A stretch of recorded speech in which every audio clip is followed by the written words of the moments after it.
ప్రధాన ప్రతిపక్ష పార్టీ ఉన్నట్టు బీఆర్ఎస్ పార్టీ నాయకత్వం అంతా కూడా కన్నెపల్లి పంప్ హౌస్ దగ్గర రివర్స్ పంపింగ్ చేయాలి, గేట్లు ఓపెన్ చేయాలి, నీళ్ళు వదలాలని చెప్పేసి హంగామా చేసి ఈరోజు నిన్న ఈ మధ్యకాలంలో కురిసినట్టు భారీ వర్షాలు శ్రీపాద ఎల్లంపల్లి రిజర్వాయర్ ద్వారా మేడారం రిజర్వాయరు, మిడ్మానేరు మధ్యలో Gayatri pump house, Nandi pump house, Gayatri pump house, Mid Manair, Ranganayaka Sagar, Mallanna Sagar, Hyderabad. కేవలం వరద ద్వారా ఏదైతే గోదావరికి ఉన్నట్టు భారీ వర్షాల ద్వారా శ్రీపాద ఎల్లంపల్లి ప్రాజెక్టు నుంచి నీటిని విడుదల చేయడం జరిగింది. మీరు మాట్లాడే ఏదైతే ఈ శ్రీపాద ఎల్లంపల్లి యొక్క ప్రాజెక్టు 2016 ఆగస్టు 4న అప్పుడున్నట్టు కాంగ్రెస్ పార్టీ ప్రభుత్వంలో దివంగత నేత డాక్టర్ వైఎస్ రాజశేఖర గారు ప్రారంభించిన ప్రాజెక్టు. కడం ప్రాజెక్టు ద్వారా వరద కాలువ నుంచి శ్రీపాద ఎల్లంపల్లి ప్రాజెక్టు, శ్రీపాద ఎల్లంపల్లి నుంచి మేడారం రిజర్వాయర్ నుంచి చొప్పదండి నియోజకవర్గంలో ఉన్నటువంటి గాయత్రి పంప్ హౌస్ నుంచి మిడ్మానేర్ నుంచి రంగనాయక సాగర్, మల్లన్న సాగర్, హైదరాబాద్ దాకా నీళ్లు రావడానికి అప్పుడున్న ప్రభుత్వం గ్రావిటీ ద్వారా వరద ద్వారా నీళ్ళని ఎత్తిపేసే విధంగా డిజైన్ చేసి ప్రభుత్వంపై భారం పడకుండా పెద్ద ఎత్తున ప్రాజెక్ట్ నిర్మాణం చేశారు. మరి ఈరోజు బీఆర్ఎస్ మాజీ ముఖ్యమంత్రి కేసీఆర్, బీఆర్ఎస్ పార్టీ ప్రభుత్వము మేడిగడ్డ పేరు మీద లిఫ్ట్ అంటే రివర్స్ పంపింగ్ ద్వారా లిఫ్ట్ చేయాలంటే పంపింగ్ ద్వారా లిఫ్ట్ చేయాలి. ఏం చేయాలంటే కరెంటు, విపరీతమైన కరెంటు భారంతో లిఫ్ట్ ఏర్పాటు చేసి, రివర్స్ పంపింగ్ ద్వారా లిఫ్ట్ ఏర్పాటు చేసి ఆ లిఫ్ట్ను వాటర్ను స్టోరేజ్ చేసి లిఫ్ట్ ద్వారా పంపింగ్ చేయాలి. కన్నెపల్లి సుందిల అన్నారం సుందిల. దానికి ఛాతి గుద్దుకొని మా అంత గొప్పగా మేము ప్రాజెక్టు ఇవ్వలు చేయలే, మా ప్రాజెక్టు వల్ల నీళ్ళు వచ్చినాయి, మా ప్రాజెక్టు వల్ల సస్యస్థమలే అంటే మరి ఈరోజు కేటీఆర్ ఏం జవాబు చెప్తారో చెప్పమనండి. శ్రీపాద ఎల్లంపల్లి ప్రాజెక్టు ద్వారా భారీ వర్షాలతో వరద వచ్చి దేవుడు చల్లగా చూసి కరుణించి ఈరోజు ఈ రాష్ట్రంలో గౌరవ ముఖ్యమంత్రి గారి నేతృత్వంలో ఈ రాష్ట్ర రైతాంగం అంతా చల్లగా ఉండే, అన్ని వర్గాల ప్రజలకు చల్లగా ఉండాలని చెప్పి వర్షాలు కురిస్తే ప్రధాన ప్రతిపక్ష నాయకులు కొంతమంది ఏమంటారంటే అత్యంత బాధాకరమైన విషయం ఏంటంటే కరువును కోరుకుంటున్నారు. ఈ రాష్ట్రంలో కరువు రావాలి, కాంగ్రెస్ ఖతం కావాలి. ఇంత దురాలోచనతోని ప్రకటన చేయడం, నోటికి ఎంత వస్తే అంత ఆ విధంగా మాకు ఒక నెల రోజుల అవకాశం ఇచ్చి చూడండి అని చెప్పి మాజీ మంత్రి హరీష్ రావు మాట్లాడతాడు. ఆయన మంత్రిగా అయిన కంటే ఇంజనీర్గా పెద్ద మాటలు చెప్పాడు. ఏదేమైనా కూడా మేము రాష్ట్ర ముఖ్యమంత్రి రేవంత్ రెడ్డి గారి నేతృత్వంలో ఈరోజు ఇరిగేషన్ శాఖ మంత్రి ఉత్తమ్ కుమార్ రెడ్డి గారు మొదటి నుంచి చెప్తున్నాం. ఈరోజు ఈ యొక్క ఉత్తర తెలంగాణకు సంబంధించినటువంటి 2023 డిసెంబర్ తర్వాత పెద్ద ఎత్తున ప్యాడీ పంట కూడా వచ్చింది. రైతులు పెద్ద ఎత్తున వరిధాన్యాన్ని పండించారు. తెలంగాణ రాష్ట్రంలో అత్యధికంగా ప్యాడీ వచ్చింది ఎక్కడంటే ఉమ్మడి కరీంనగర్ జిల్లా. మరి ఈరోజు ఆ రోజు గౌరవ ముఖ్యమంత్రిగా ఉన్నటువంటి కాంగ్రెస్ పార్టీ ప్రభుత్వం నిర్మాణం చేసినటువంటి శ్రీపాద ఎల్లంపల్లి ప్రాజెక్టు ద్వారా వరద కాలువ ద్వారా ఈరోజు సస్యశామ పెద్ద ఎత్తున నీళ్లు సమృద్ధిగా వచ్చి రైతులతో సంతోషంగా నాట్లు వేసుకొని రైతులు సంతోషంగా ఈరోజు పండుగ వాతావరణం గ్రామాలలో ఉంటే ఇలా ప్రధాన ప్రతిపక్ష పార్టీ బాధపడుతుంది. ఎందుకు వర్షాలు వచ్చినాయి, ఎందుకు వర్షాలు కురిసినాయి, ఎందుకు సమృద్ధిగా రైతులు సంతోషంగా ఉన్నారు, ఎందుకు ప్రజలు సంతోషంగా ఉన్నారని చెప్పి ఈరోజు ఈ దేశంలో ఉన్నటువంటి జాతీయ కాంగ్రెస్ పార్టీ పండిత్ జవహర్లాల్ నెహ్రూ గారు ఏదైతే ప్రాజెక్టుల మొదలుపెట్టినప్పటి నుంచి నాగార్జున సాగర్ ప్రాజెక్టు కానీ, శ్రీశైలం ప్రాజెక్టు కానీ, అదేవిధంగా శ్రీరామ్ సాగర్ ప్రాజెక్టు కానీ, మిడ్మానేర్ కానీ, శ్రీపాద ఎల్లంపల్లి ప్రాజెక్టు కానీ, ఒక్క ప్రాజెక్టు దగ్గరన్నా ఈరోజు వరకు ఆ ప్రాజెక్ట్ కట్టడం వల్ల క్రాక్ రావడము, ఆ ప్రాజెక్టు పట్టడం వల్ల ఆ ప్రాజెక్టు ఇబ్బంది అయిందనో, సాంకేతిక పరంగా ఎక్కడైనా పొరపాట్లు జరిగినాయా అని అంటున్నాను నేను. ఇన్ని కాంగ్రెస్ పార్టీ ప్రభుత్వం నేతృత్వం లోపల గతంలో ఉన్నటువంటి నాయకులు కానీ, ప్రస్తుతం ఉన్నటువంటి ప్రభుత్వ పరంగా కానీ రైతులకు అన్ని విధాలా కూడా నీళ్ళు వచ్చే విధంగా ఆలోచన పరంగా ముందుకెళ్తున్నటువంటి ప్రభుత్వం లోపల ఈ బీఆర్ఎస్ పార్టీ నాయకత్వం మాజీ మంత్రి కేటీఆర్ కానీ, మాజీ మంత్రి హరీష్ రావు కానీ ఒక అబద్ధాన్ని 10 సార్లు చేసి నిజం చేసే దురాలోచన తప్ప ఎక్కడ కూడా ఈ రాష్ట్రంలో ప్రజలు సంతోషంగా ఉండాలి, రాష్ట్రంలో ప్రజలకు సకాలంలో వర్షాలు పడాలి, అందరూ మంచిగా బ్రతకాలని ఎప్పుడు ఆలోచన లేదు. వాళ్ళకి యాశ దాశ అంత ఎప్పుడు అంటే ఎప్పుడు ఈ ప్రభుత్వం కూలిపోతుందా, ఎప్పుడు మేము కుర్చీలో పోయి కూర్చుంటామా, ఎప్పుడు ఈ అబద్ధాలు చెప్పుకుంటామా అని చెప్పు తప్ప పూటకు అబద్ధం ఆడు తప్ప వాస్తవాలు మాట్లాడడానికి ధైర్యమే లేదు. దీని గురించి ఇప్పుడు చెప్పమనండి. శ్రీపాద ఎల్లంపల్లి ప్రాజెక్టు ద్వారా ఇవాళ సుమారు ఈ ప్రాజెక్టు సంబంధించిన మొత్తం గేట్లు కూడా నిన్న ఓపెన్ చేయడం జరిగింది, ఇందుకు వెళ్ళడం జరిగింది. నీళ్ళు కళ్ళు లేకపోతే రమ్మనండి, కేటీఆర్ను హరీష్ రావు తీసుకుపోయి చూపెడతా శ్రీపాద ఎల్లంపల్లి ప్రాజెక్టు దగ్గరికి రమ్మనండి రేపు పొద్దున్న లేచి.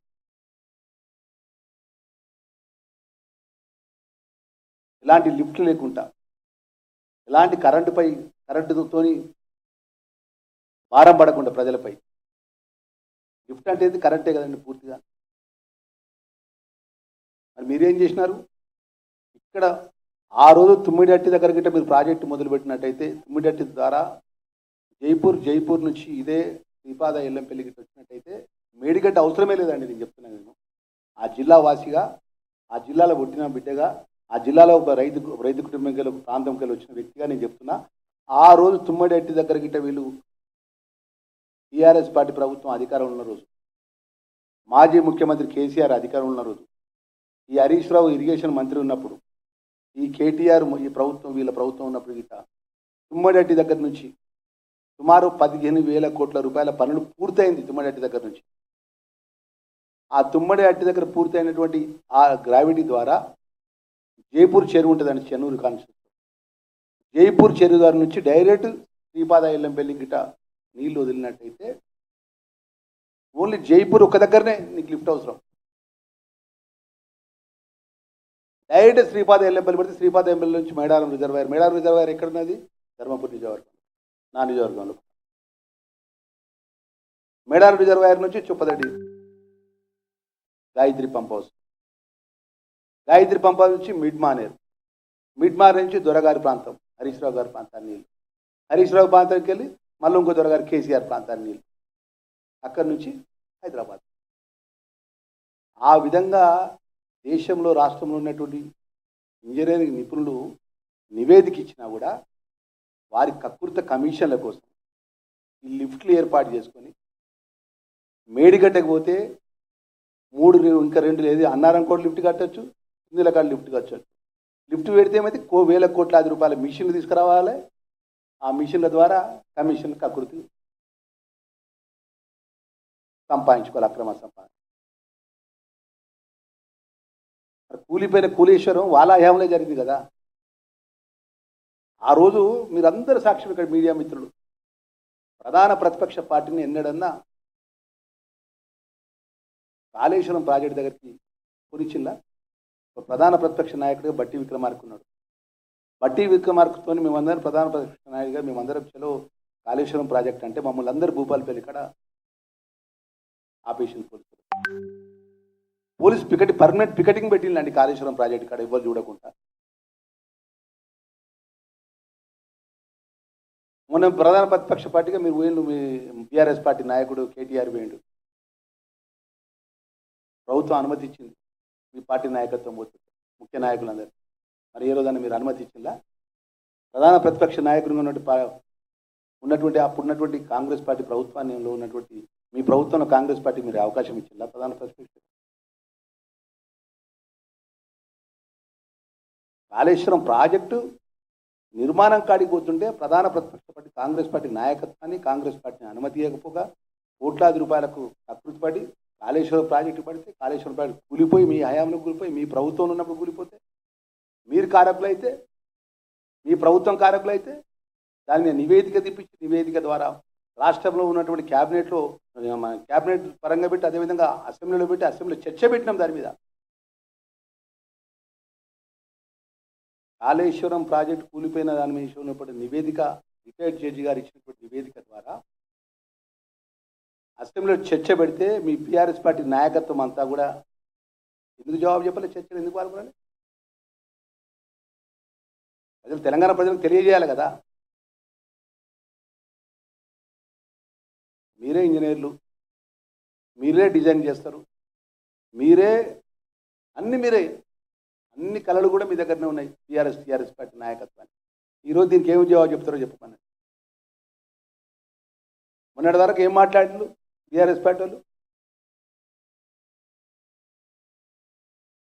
ఎలినో ప్రభావం వస్తుంది, ఎలినో ప్రభావం కాదు, ఈ రేవంత్ రెడ్డి తెచ్చిన కరువు అని మాట్లాడడానికి కొంచెం పొయ్యి ఉండాలి, మానం ఉండాలి మాట్లాడాలి. ప్రజలతో ఎన్నుకోబడ్డప్పుడు దీనికి ఏం జవాబు చెప్తారో చెప్పమనండి ఇప్పుడు ఉన్నటువంటి నాయకులు.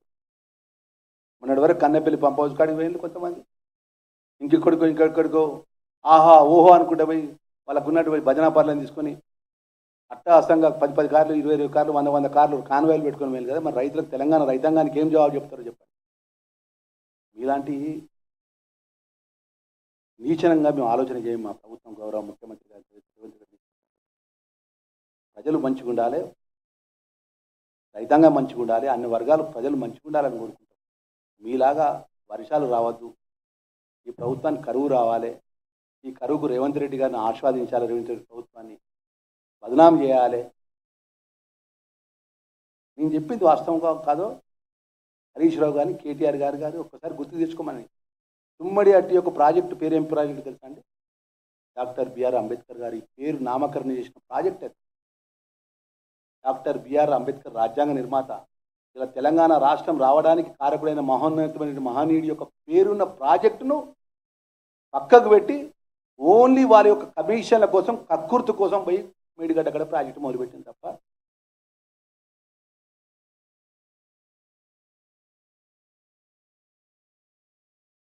ఆల్రెడీ కొన్ని వేల కోట్ల రూపాయల పనులు, కాలువలు కూడా తవ్వింది అక్కడ నుంచి, తుమ్మిడట్టు నుంచి సిరిపూర్ దాకా, సిరిపూర్ నుంచి ఆసిఫాబాద్ దాకా. ఆ కాంట్రాక్టర్లు కూడా పాప నెత్తినోరు కొట్టుకున్నారు పోయి. లేదు, ఈ ప్రపంచంలో గొప్ప మహనీయుడు మాజీ ముఖ్యమంత్రి కేసీఆర్, ఆ మహనీయుడికి ఇరిగేషన్ మంత్రిగా అప్పుడు మరి హరీష్ రావు, మా ప్రభుత్వం గొప్పగా మేడిగడ్డ నుంచి రివర్స్ పంపింగ్ చేసి కోట్లాది రూపాయల పంపులు ఏర్పాటు చేసి కరెంటు ఉత్పత్తి చేసి, ఆ కరెంటు ద్వారా కోట్లాది రూపాయల బిల్ల భారం ప్రభుత్వం మీద, ప్రజల మీద చేస్తాం అని చెప్పి మీరు ఏర్పాటు చేస్తారు. Sriram Sagar project, Kadem project, Yellampalli project, Nagarjuna Sagar project, Srisailam project చెప్పమనండి. ఇంకా సస్యశ్యామలగా ప్రజలు ఉన్నారు, రైతాంగం ఆయకట్టుకున్న రైతాంగం.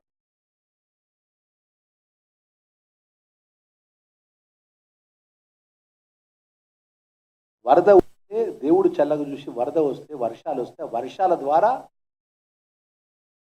గేట్లు వదిలిపెడితే గేట్ల ద్వారా మొత్తం ఆయకట్టు రైతాంగం సంతోషంగా ఈరోజు నాట్లు వేసుకొని ప్రజలంతా కూడా పంట పొలాలు అక్కడ రైతాంగం అంటారు. ఇంతకంటే సంతోషం ఏం కావాలి అది తెలంగాణ ప్రజలకి? మనకు అది కాదు, మనకు కరువు రావాలి, ముఖ్యమంత్రి గారిని, ప్రభుత్వాన్ని బదనాం చేయాలి, మేము చేసినాం, ఆహో చేసినాం, ఓహో చేసినాం అంటూ నువ్వు మాట్లాడడానికి ఎక్కడ మీకు ముఖం ఉన్నది? ఉమ్మడి కరీంనగర్ జిల్లాకు సంబంధించినటువంటి ఏదైతే ప్రాజెక్ట్ మేడిగడ్డ ప్రాజెక్టు, మాకు ఒక్క నీళ్ళ చుక్క రాదండి. ఆ జిల్లా వాసిగా చెప్తే నేను జిల్లా పరిషత్ చైర్పర్సన్గా నేను పనిచేస్తాను. ఒక్క నీళ్ళ చుక్క రాదు. ఆ నీళ్ళ చుక్క రాక రివర్స్ పంప్ పేరు మీద నువ్వు ఏదైతే నువ్వు మొదలుపెట్టినటువంటి కూలిపోయింది. మొన్న దాకా ఏమన్నారు, ఒక నెల రోజులు మాకు అవకాశం ఇవ్వండి, మేము కన్నెపల్లి గేట్ ఓపెన్ చేస్తామన్నారు. నేను కన్నెపల్లితో సంబంధం లేదు, ఈ కాళేశ్వరంతో సంబంధం లేదు. శ్రీపాద ఎల్లంపల్లి ప్రాజెక్టు ద్వారా కాంగ్రెస్ పార్టీ ప్రభుత్వంలో నియమించినటువంటి నీళ్ళ ద్వారా సస్యశ్యామలంగా బ్రహ్మాండంగా ఇలా నీళ్ళు ప్రతి పంట పొలానికి అందే విధంగా నీళ్ళు వస్తాయి. దానికి ఏం జవాబు చెప్పమని.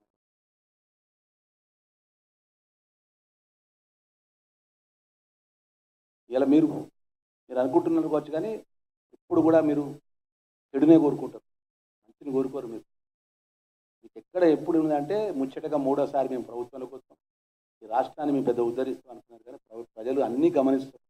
రేపు రాబోయే రోజుల్లో కూడా ప్రజలు మీకు ఏ విధంగా బుద్ధి చెప్పాలో ఆ విధంగా బుద్ధి చెప్పడానికి సిద్ధంగా ఉన్నారు. గౌరవ ముఖ్యమంత్రి రేవంత్ రెడ్డి గారి నేతృత్వంలో కూడా అఖిల భారత కాంగ్రెస్ పార్టీ రాహుల్ గాంధీ గారు, మల్లికార్జున గారి నేతృత్వంలో కూడా ప్రజలకు మేలు చేసే విధంగా మేము ముందుకెళ్తాం తప్ప వీళ్ళంగా కుటిల రాజకీయంగా కుటిల ఆలోచనతో మేము ఉండమైనాడు. ఈరోజు యథార్థమైన విషయాలు మీడియా పత్రికలు చూడండి, ప్రతి ఒక్క పత్రికల్లో కాళేశ్వరం ఎల్లంపల్లి, కాళేశ్వరం పట్టు ఎల్లంపల్లి హిట్టు, అనేక పత్రికలు పెద్ద పెద్ద పత్రికలు శీర్షికలు వచ్చినాయి. మంచి మనసుతోని పనిచేస్తే దేవుడు కూడా చల్లగా చూస్తాడు. ప్రభుత్వం ప్రజల ప్రభుత్వం, ప్రజలు కోరుకునే ప్రభుత్వం, ప్రజలు మార్పు కోరుకుని ఇచ్చిన అవకాశాన్ని నిత్యం ప్రజలకు మేలు చేయాలనే ఒక ఆలోచనతో ఈ ప్రభుత్వం ముందుకెళ్తుంది తప్ప మీ లెక్క మీ నలుగురు మధ్యలో 5 మధ్యలో అధికారం పెట్టుకొని కాళేశ్వరం పూరేశ్వరం చేసి కోట్ల రూపాయలు సంపాదించిన ప్రభుత్వం కాదండి. ఇప్పటికైనా కళ్ళు తెరిచి జవాబుదారిగా ప్రధాన ప్రతిపక్ష పార్టీ పనిచేస్తే ప్రజలలో కొంచెం గుర్తింపు ఉంటుంది. లేకపోతే ఆయనతో కూడా అడ్రస్ లేకుండా రాబోయే రోజుల్లో ప్రజలకు ఆగ్రహానికి గురవుతారని చెప్పి నేను హెచ్చరిస్తాను.